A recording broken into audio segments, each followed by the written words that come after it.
Nyina ye hwa almost scam amanfo bebre a omo order normal free and Pizzaman and Chickenman. But matena se achrocho normal bi a megidi se eno na scammers for no etimi fa so etimi de chi amanfo sika. And second part meba Pizzaman Chickenman. So normal bi yes omo ye and at the same time so normal bi a omo ya omo de fighters as scams no. And the last one ye MTN normal bi yes nkomutimi ya omo ye ba ebitimi aboa Ghana for and up to now no me nim binti a omo nye sade. Konya scammers for no fa so scam amanfo bebre wankasa the places wo Google map places are exist. You find say Pizzaman nya be a branch bia osunyan na scammers for no dey what I say omo mankasa create because uye nipa bi a ota add places your Google map na man for rate wa ma wutimi build trust I will places a wa add Google maps those comments no me sure say nipa don na wo points e will add places on Google map enti no mutimi add place na Google for me approve in term emomo no enti ade ba kwan yeso mu ho no kwan mutimi fa so scam no o mankasa add places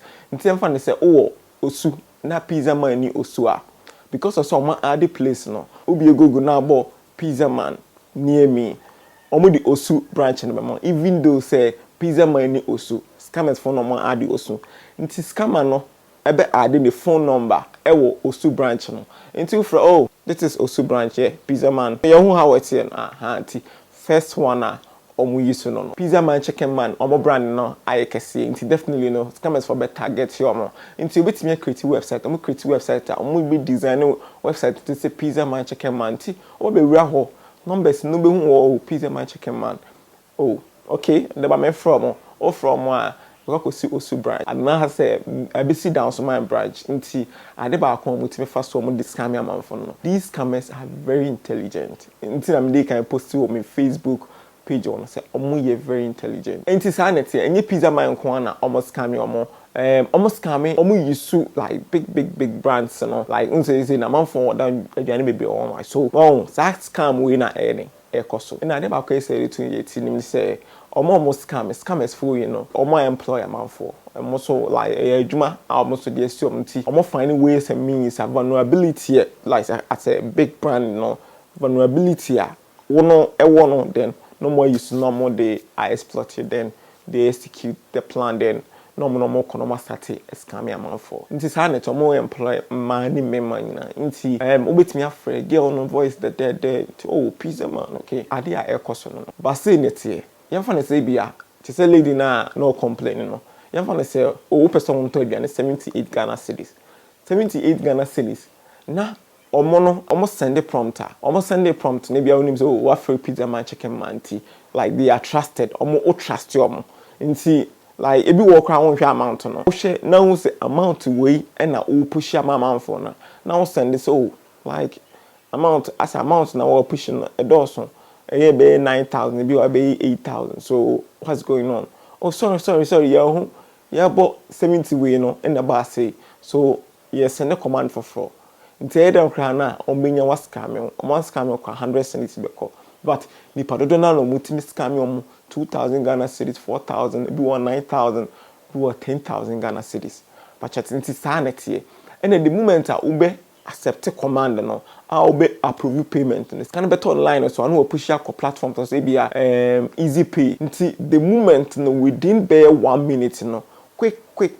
Na scanner there, scanner platforms bare 5. Until them cry na sika. Yamra Pizzaman and Chickenman. There na Pizzaman and Chickenman.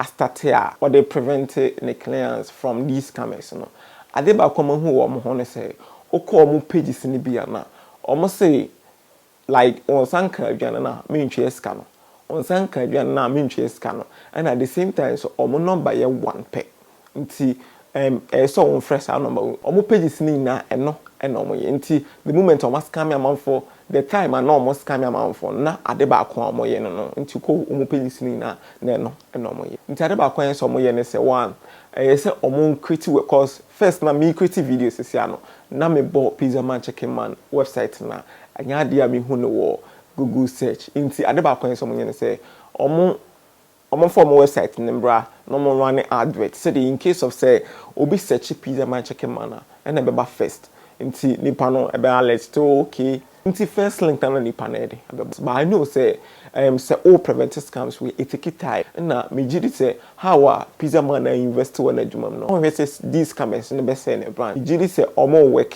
hard say o betimi prevent those scams. So my suggestion ni mon come up with website bia obi search Pizzaman na be pop up. Na at the same time so how omo fast to promote omo brands na through influencers. The same thing na scams we no omo farmer influencers no. Nti obi influencer bi ye video within 10 seconds Pizzaman and Chickenman omo number here ba akope. And at the same time so number ni di and at the same time so obeji aduane na se won saka aduane na na watwe sika no nti omo mfa saade no so nyede emfa ma influencers ni promoting for 1 week because omo order aduane online bia no omo na omo yinipa omo hwe videos online o mejidi se omo nyina be hu so okay saneko okay because by the time I make a video we so no o search Pizzaman and Chickenman scam say nka Pizzaman and Chickenman scam nka me search ye no first na ese me hu ye Pizzaman and Chickenman or a brand advert be about scams.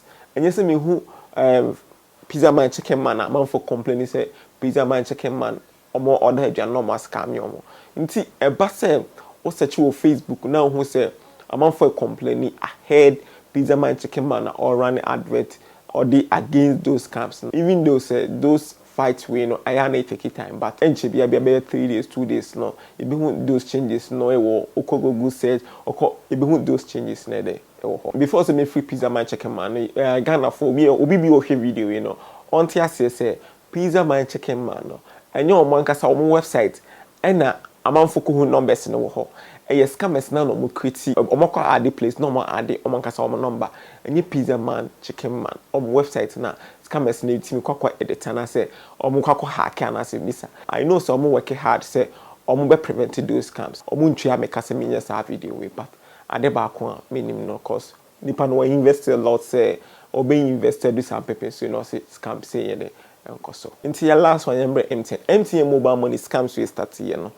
me kai kra make say be 5 years ni 5 4 5 6 years ni and na scams we adoso the MTN 4 year fa ho the MTN 4 year fa no say who so be scamming one number no be scamming report my MTN for no blocking that's not enough nipa no ye twi ni sika wi no report sa number no na em blocking nipa no so ni sika ko otate na mo so muntimi mo nipa no ye den ni san kan sika no enti we nye we a mo betimi e de aboye the best na mo betimi implement wo MTN mo betimi they prevent mo users any from those scams when say mo be implement a escrow system meka sa escrow system we ya fa ne say me a me twa video we me send this scam e bia number bida 1 month no ma send 2000 Ghana cedis akokoma number and I push 2000 Ghana na 5000 Ghana cedis ama number me push ya say me hold it on 5 minutes MTN for be hold this scan for 5 minutes just because of say me ne sa number no transaction bi anko so da opportunity me ne sa number no transaction bi anko so da MTN for be hold this scan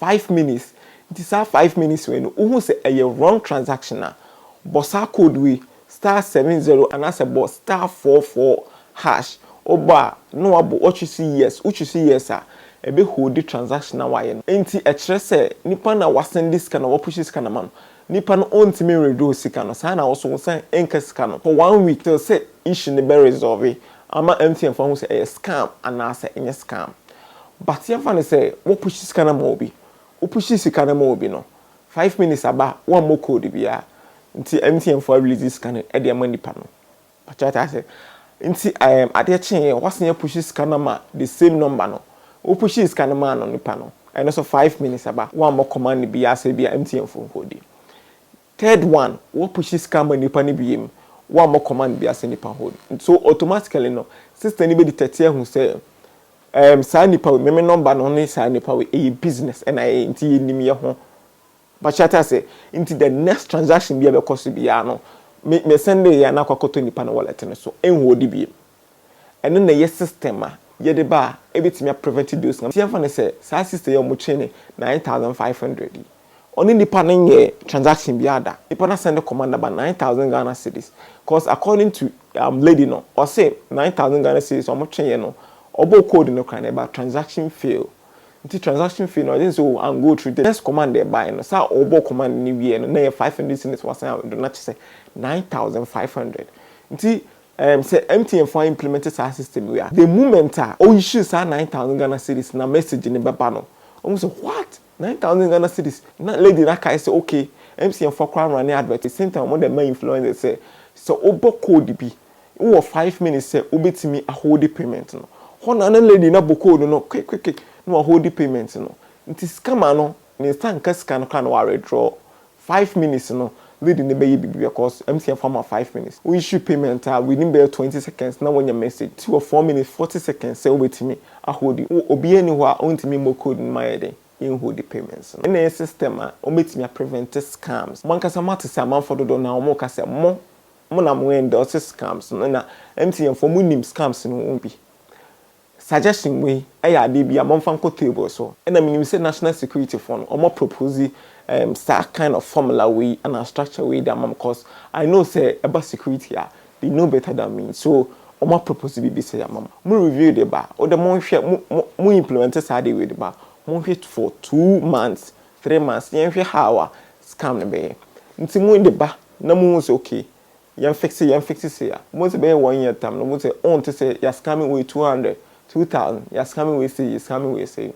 Obi scamming what? Reporters are no money and blocking on that. Because you're scamming nipa na we. So be blocking on fahon. Nipa na persistent. Ope we obeti me freeze sikano within some time frame be. Ebi about 3 minutes and 5 minutes. Obeti me holding me sikano. But nipa na mpe we obeti me blocking number no. Or blocking number na ne sign sikano here sikano. Me this video make sense. Ama in case of Saudi be a unim cost sisiano. Ebi abe hu at the same time so. Obesinya normal be brave video. So your first time about me, you subscribe to channel way. Or TikTok account me follow me or Instagram me follow me or Twitter me follow me or YouTube you subscribe to channel me the videos be me the videos and when here oh Ghana happy idea unim ade na we no.